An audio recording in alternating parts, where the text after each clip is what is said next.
Hello, my name is Philip Berkowitz. I'm a psychotherapist, and today I would like to talk about OCD.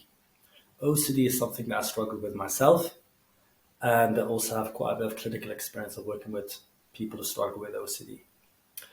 And the way I educate my clients about their OCD is through an example and also with this tube and some marbles. I usually start with an example. So say I am driving after work, I'm driving home, and driving past a cyclist. And I have a what if thought because I'm really close. I was really close by the cyclist. The what if thought is maybe I hit him. I hit the cyclist. So that would be a what if thought.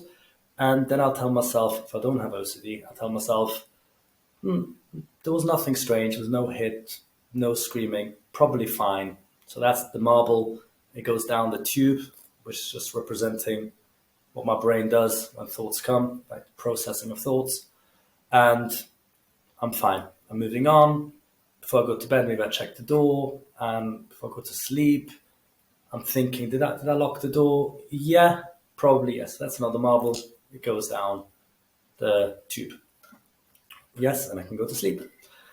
The difference is someone has OCD, the thought gets stuck. So he's a table tennis ball representing the thought, so that it just doesn't go down the tube, it just gets stuck. So did I hit the cyclist? What if I hit the cyclist? What if I hit the cyclist? I need to check again. I don't know. I'm not sure. I need to be 100%. I need to make sure. Probably enough. It's not good enough for me. It feels wrong. Something doesn't feel right.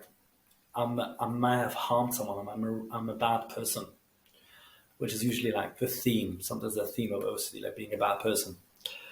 The thing is, though, is the more I feed the OCD, the more I give into the OCD, the bigger and stronger it becomes. So that means it takes longer to satisfy it. So eventually it'll become a tennis ball. So what is the way out? How do we get out of it? So what research shows is that the way out of it is by exposure. And what we do is gradual exposure. So slowly starting not to do the things that we wanted to do in order to make sure. So basically, in other words, is taking risks. So the OCD tells me to go back and check the cyclist, whether it's alive or not. I can't. I need to take the risk. Maybe it's dead. Yes, maybe yes. I need to take the risk.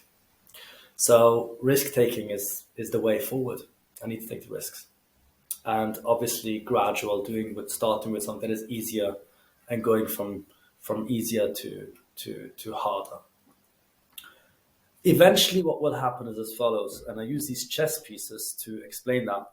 So if the king represents my OCD and a pawn represents my gut feeling, the king is the OCD is stronger, so hence the king. What I want to do is I want to strengthen the gut feeling. I want to strengthen the sense of self. So what I do is by taking risks, I'm basically saying where my gut feeling probably is okay. I know it's not 100%, but I'm basically sure. I know this is right.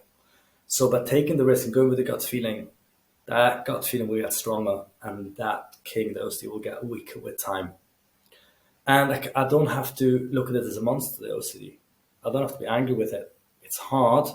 But eventually my clients learn how to have more compassion for the OCD. It's a part that's really scared. So if we can have compassion to it and say, I know you really want to check that cyclist, whether they're still alive or not, we can't do this. We want to be better. We want to feel better. So just, we have to trust. You have to trust me. So I hope that it's kind of helpful. It makes sense. And if you like, please share. And till next time, bye-bye.